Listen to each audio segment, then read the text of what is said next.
A gente tem que entender que está lidando com uma organização fascista.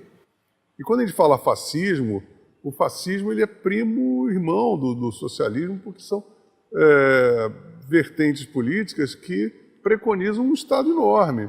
As pessoas têm que entender isso. Tem uma régua que mede a direita e a esquerda, que eu acho que é a mais plausível que existe, que é mais à esquerda, Estado grande, mais à direita, Estado mínimo. Então você tem o centro, e do centro-esquerda você tem a social-democracia, aí você tem o socialismo, aí você tem o comunismo, você tem o fascismo e tem o nazismo. Que são parentes próximos, todos com um líder carismático, falta de liberdade de expressão, liberdades pessoais restritas, são contra o capital. Você vê que o burguês do imaginário nazista quer dizer, o acumulador de dinheiro era o judeu, né? E o burguês acumulador de dinheiro, se é que isso é possível no socialismo, é o pequeno burguês, é o classe média, o cara que tem um carro, 2 carros. E essa é o que, por exemplo, a Marilena Chaui odeia e quer eliminar. É porque eu odeio a classe média. Marilena Chaui, filósofa dos socialistas comunistas no Brasil. A classe média é o atraso de vida. A classe média é a estupidez. É o que tem de reacionário, conservador, ignorante, petulante, arrogante, terrorista. É uma coisa fora do comum a classe média. Lula rindo e aplaudindo a apologia ao ódio entre classes sociais.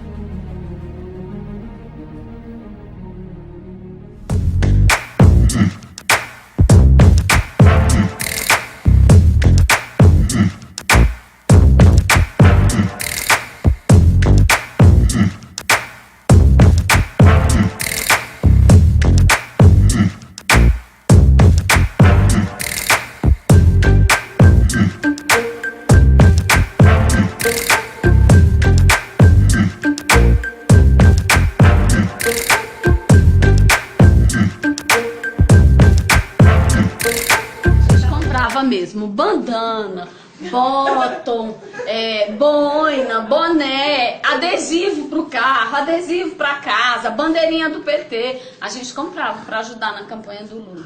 Agora deixa eu falar uma coisa pra você. Conta pra mim.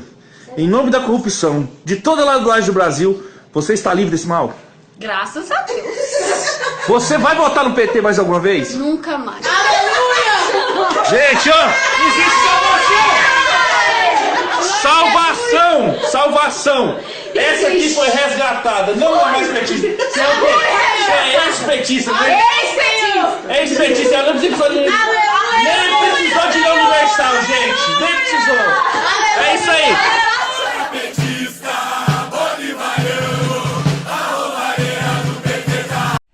Eu fui PT. Empunhei bandeira, colei adesivos, fiz campanha, fui a comícios, usei broches que eu mesmo comprei. Eu sei de cor os jingles das campanhas do Lula. Eu me irritei com as seguidas derrotas. Eu gritei fora Collor, fora FHC e até fora Globo. Chamei o Plano Real de golpe. Falei que o Bolsa Escola era a forma do governo comprar voto dos mais pobres. Eu fui PT, porque eu tinha que ser. Eu sou um trabalhador e não um democrata, nem liberal, nem comunista.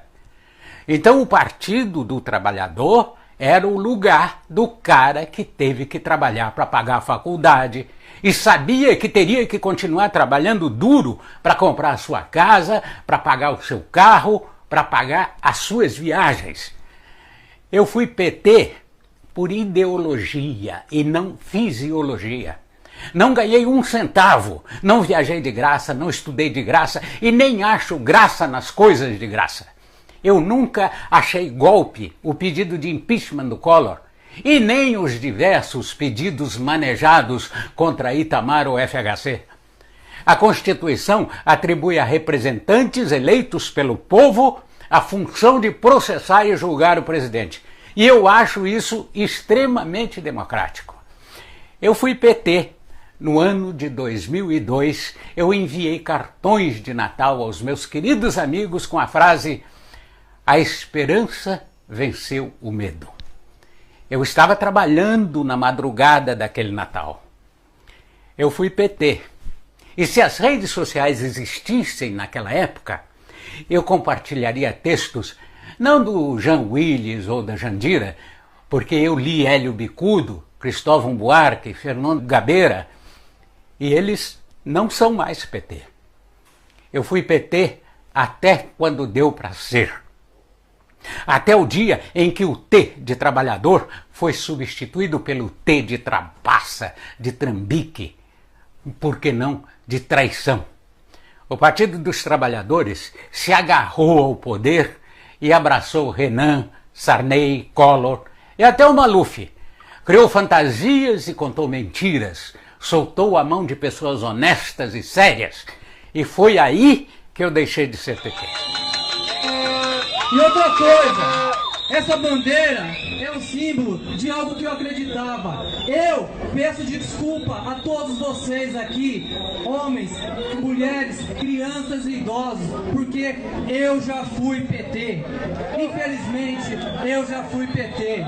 E se o país é o que é hoje, é da minha responsabilidade. Eu tenho responsabilidade com todos vocês, porque... Assisti ontem no Facebook um rapaz sendo agredido pela polícia. Estavam fazendo uma manifestação do pessoal da intervenção. Esse rapaz foi atrapalhar, também tendo o direito de manifestação, e a polícia veio e tirou ele do local de forma bruta. Não gostei, mas isso me fez jogar a minha mente no ano de 78. Foi quando eu comecei a lutar junto com Lula. Eu, embora pertencesse ao Sindicato dos Químicos, a minha sala dava de fundo para o pátio da Volkswagen. Eu escutava o discurso desse cara 3, 4 vezes por dia e achava: esse é o cara. Esse é o cara que vai resolver o problema do nosso país.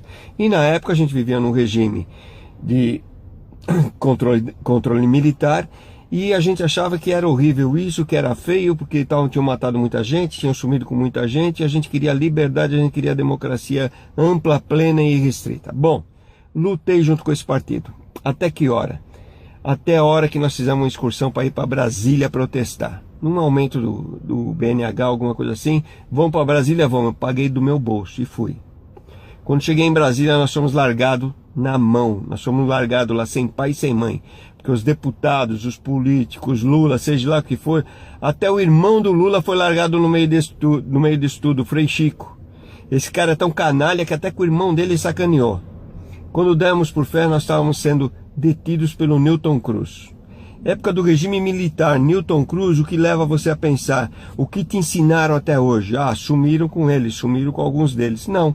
Nós fomos tratados, viram que nós éramos pau-mandado, nós éramos simplesmente alguns que tínhamos um ideal, estavam sendo enganados e simplesmente nos liberaram.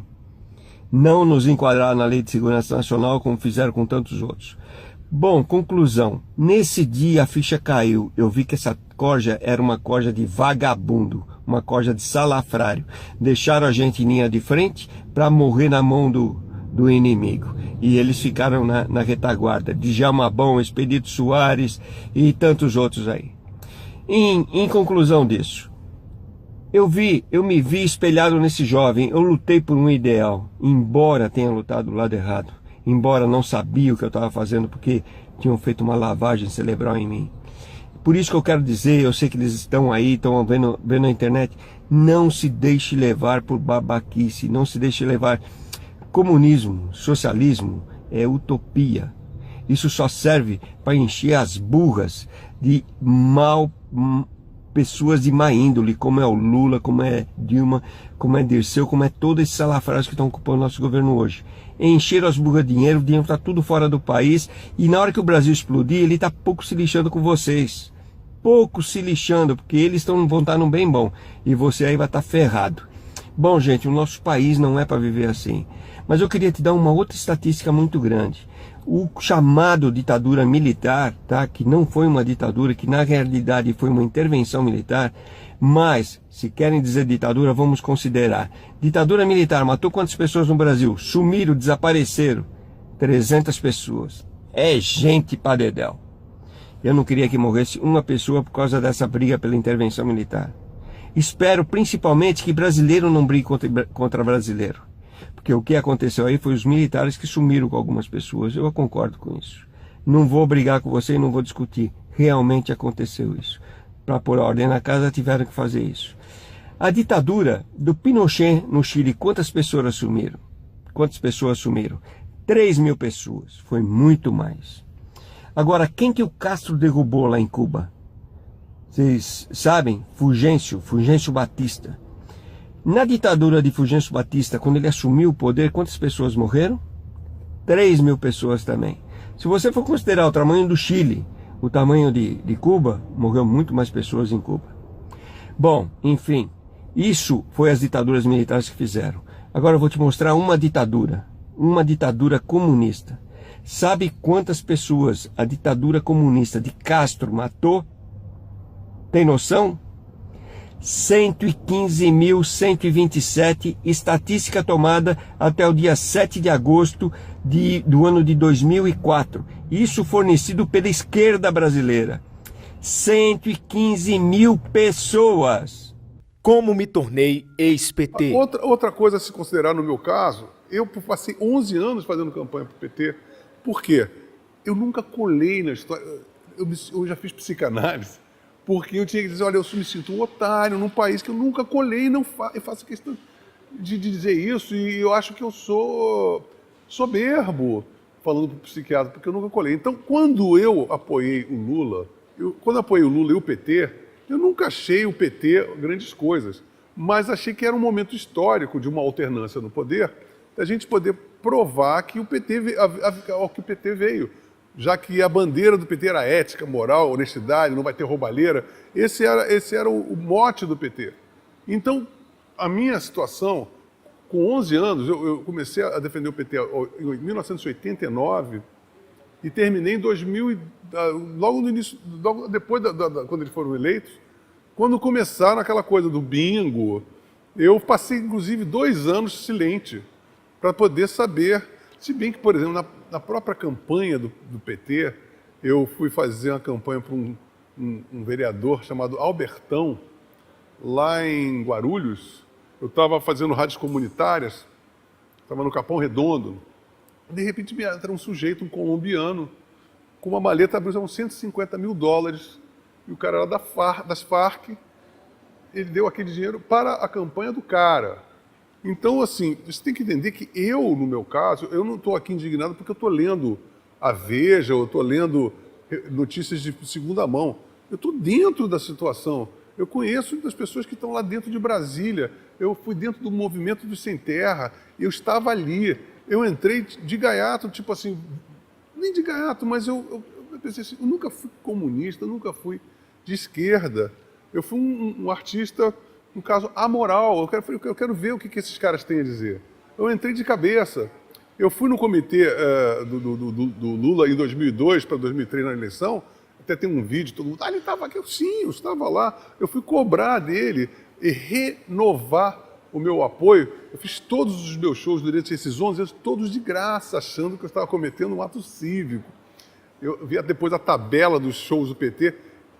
Zezé de Camargo e Luciano cobrava $350 mil para poder fazer um show para o PT. Chico Buarque cobrava 70 mil e tinha ciúmes, porque o dele era mais barato. Então, vocês estão entendendo isso? E eu cobrava 0.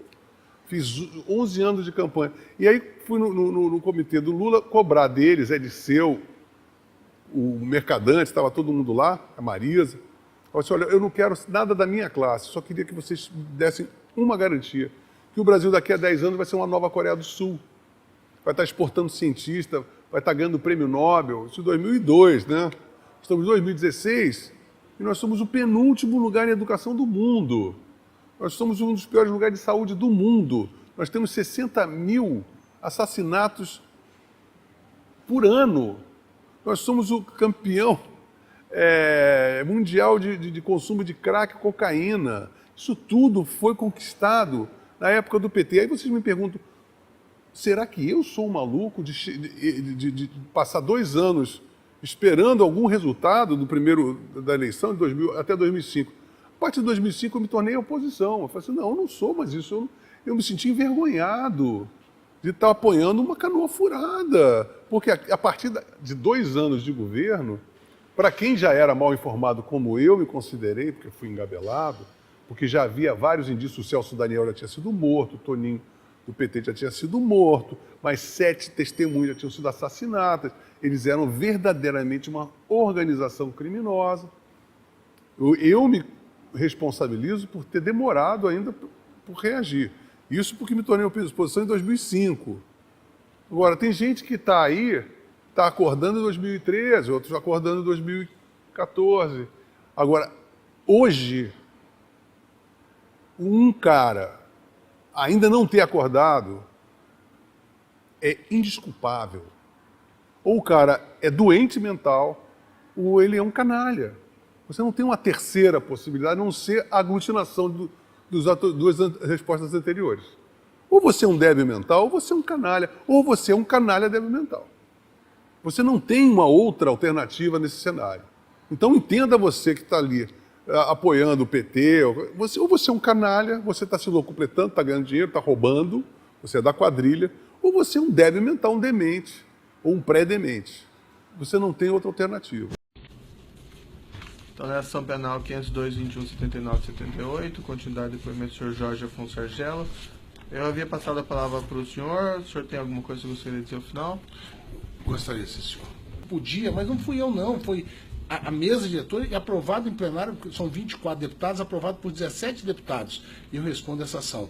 Então, excelência, eu nunca tinha ido a uma delegacia, eu nunca tinha passado por isso. Ô, gente, então você tem quase 5 meses preso, tem, excelência. Eu sempre o senhor vai falar, gente, você é maluco, não sou não. Eu sempre apoiei a Lava Jato e continuo apoiando. Você é doido, não sou, porque eu não sou desonesto. Eu não sou... Desculpa, eu queria falar para o senhor isso.